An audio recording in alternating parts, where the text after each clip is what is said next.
Hi friends, welcome to ருசி kitchen. இன்னைக்கு ருசி கிச்சன்ல என்ன பார்க்க போறோம்னா பால்வாடி சத்து மாவு வச்சு ஒரு கஞ்சி பண்ணி காட்ட போறேன். வாங்க வீடியோக்குள்ள போகலாம். அரைமுறி தேங்காய் எடுத்திருக்கேன். அதை பின்னாடி உள்ள பாகத்தை நல்லா சீவி எடுத்து வச்சிருக்கேன்.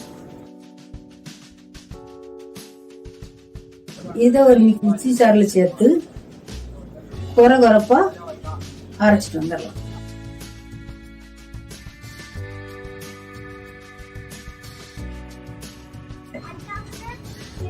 ஒரு 3 ஏலக்காய் தட்டி எடுத்துக்கலாம்.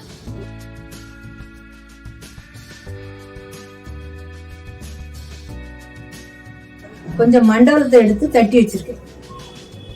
ஒரு பாத்திரத்தை எடுத்திருக்கேன். அதுல 1 கப் சத்து மாவு சேர்த்திருக்கேன்.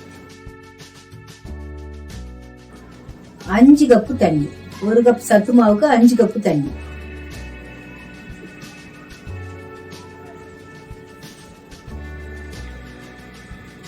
இதுதான் கரெக்டான அளவு. இதை நல்லா கட்டி இல்லாம நல்லா கிண்டி எடுத்துக்கலாம்.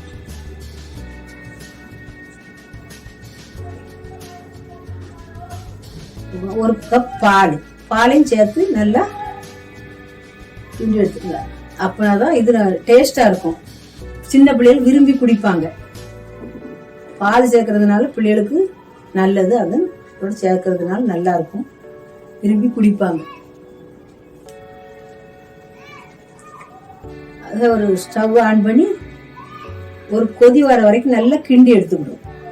அதுக்கப்புறம் 3 ஏலக்காய் தட்டி வச்சிருந்தேன், அதையும் சேர்த்துக்கிட்டேன்.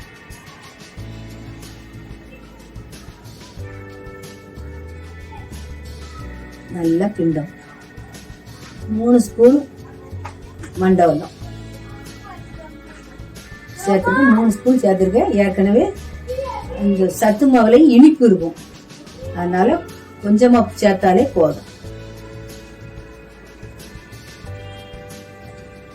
அரைச்சி வச்சிருந்த தேங்காவையும் ஒன்னா சேர்த்துக்கலாம்.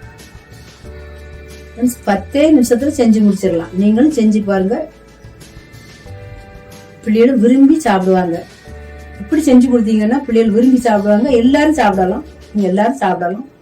பால்வாடி சத்து மாவுல செஞ்ச கஞ்சி ரெடி ஆயிடுச்சு. வாங்க நண்பர்களே, சாப்பிடலாம். ஓகே ஃப்ரெண்ட்ஸ், இந்த வீடியோ உங்களுக்கு பிடிச்சிருந்துச்சுன்னா லைக் பண்ணுங்க, உங்க நண்பர்களுக்கு ஷேர் பண்ணுங்க. இதே போல ஹெல்தியான ரெசிபிஸ் பாக்குறதுக்கு ருசி கிச்சன் சேனலுக்கு சப்ஸ்கிரைப் பண்ணுங்க. பாய்.